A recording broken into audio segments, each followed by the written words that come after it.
வணக்கம். திருக்குறளுக்கும் 7 என்ற எண்ணுக்கும் நெருங்கிய தொடர்புடையது என்பதை நாம் அனைவருமே நன்றாக அறிவோம். முதல் அடியில் 4 சீர், இரண்டாவது அடியில் 3 சீர் என்றவாறு திருக்குறள் 7 சீர்களால் ஆனது. இதிலே ஈற்றடியில் உள்ள 3 சீர்களில் உள்ள எழுத்துகளின் மொத்த எண்ணிக்கை 7 என்று வருமாறு 2 திருக்குறள்கள் மட்டுமே உள்ளன. என்ன திருக்குறள்கள் அவை?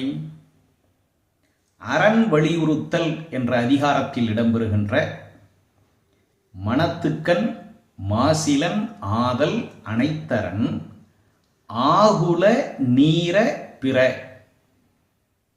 இந்த திருக்குறளில் ஈற்றடியில் ஆகுல நீர பிற 7 எழுத்துகள். இன்னொரு திருக்குறள் நலம் புனைந்துரைத்தல் என்ற அதிகாரத்தில் இடம்பெறுகின்ற மாதர் முகம்போல் ஒளிவிட வள்ளையேல் காதலை வாழி மதி. இந்த குறளின் ஈற்றடியில் இடம்பெற்றுள்ள காதலை வாழி மதி என்ற எழுத்துகளின் கூடுதல் 7ஆக அமைந்துள்ளது. அவ்வகையில் திருக்குறளில் ஈற்றடியில் உள்ள எழுத்துகளின் எண்ணிக்கை 7 என்றவாறு அமைந்தவை இந்த 2 திருக்குறள்கள் மட்டும்தான். நன்றி, வணக்கம்.